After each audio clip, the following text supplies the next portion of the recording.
Well, today, loved ones, law enforcement, and just the entire community coming together to honor this 15-year veteran of the North Carolina Highway Patrol, Master Trooper John Horton. He was killed during a horrific and deadly chain of events on Monday night, along with another driver he had pulled over, Dusty Beck. Both of those men leave total 9 children. Officer Horton, Master Trooper Horton, leaves behind a wife and 6 children of his own. A somber day across western North Carolina. Tresia Bowles has been following this story. She's been up in North Carolina before. She's outside where the funeral's happening. And Tresia, you can feel it when you're there, just the somberness among all of those law enforcement officers.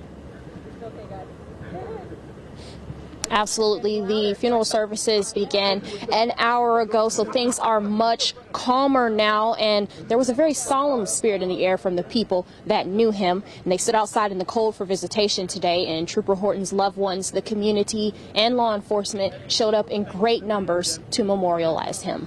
Let's take a look back at the processional. That's how the day started at ICC. Motorcycles led the line. Next, Trooper Horton's hearse from Harrelson Funeral Home, and just like on Tuesday, more troopers, deputies, and police units than I could count. Members of the community stood beside the processional, saluting as vehicles went by. The fire trucks that participated hanging American flags to recognize him.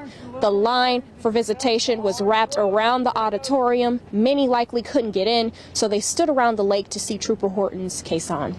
Law enforcement vehicles from South Carolina, North Carolina, Pennsylvania, and Tennessee were here. Lieutenant Kevin Kimbrough from Tennessee Highway Patrol says this crash affected him personally, so he chose to come. It was devastating, especially, first and foremost as you get to know about the trooper and his family and how large and extensive his family was. It choked me up. Kimbrough says they didn't let 8 to 9 inches of snow yesterday stop them from showing up.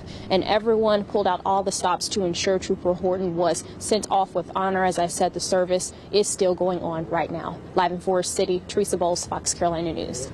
All right, Tresia, thanks so much.